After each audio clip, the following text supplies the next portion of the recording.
I was born with a birdie, just a tiny bird no one ever saw but me.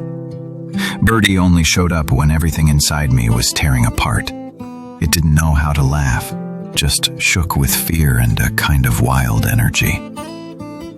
The day my parents hurled screams past each other, Birdie appeared, trembling, its thin claws digging into an imaginary wire stretched tight between the raw edges of my soul.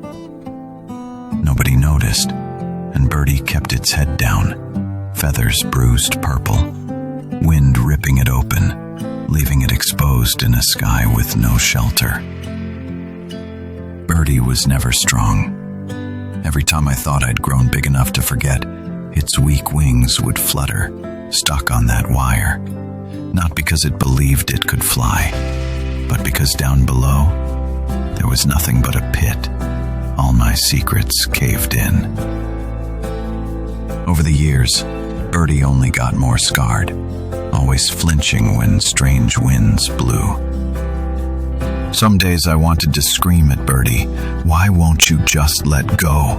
Why don't you just jump?" But Birdie never answered. It'd just stare through my fingers as I stubbornly tried to sketch it everywhere I hid. On smudged diary pages, on the wall, anywhere I felt invisible among friends.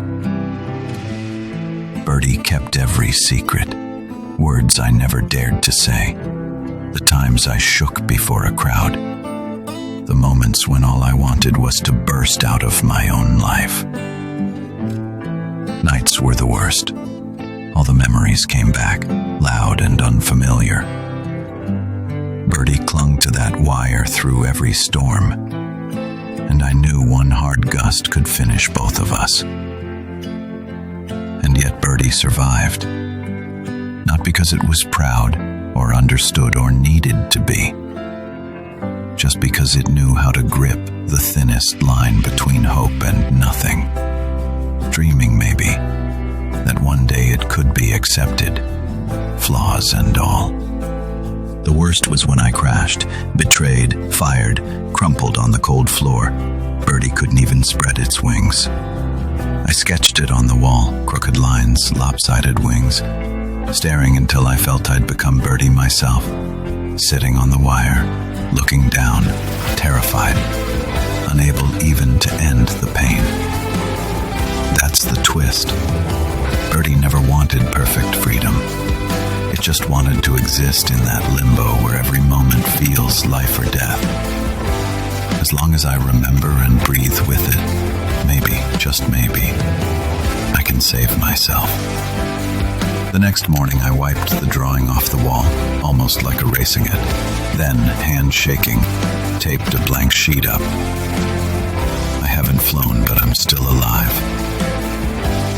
Birdie didn't move forward or back, but every time I drew or wrote Birdie, I took in all the terror, let it burn me clean, until I had nothing left to hide.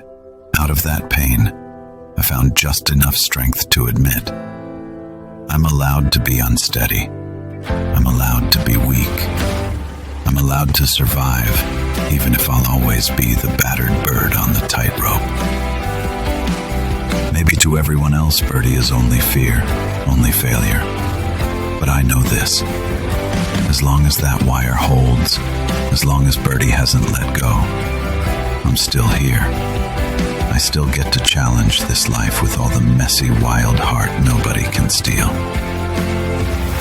People ask, is it worth it, holding on to this Birdie? Living scared, never truly flying, and I just smile, because there's a part of me still fierce, still trembling in this world, thanks to Birdie, thanks to that edge no one else dares to walk. The only question left, are you brave enough to stand on your own wire?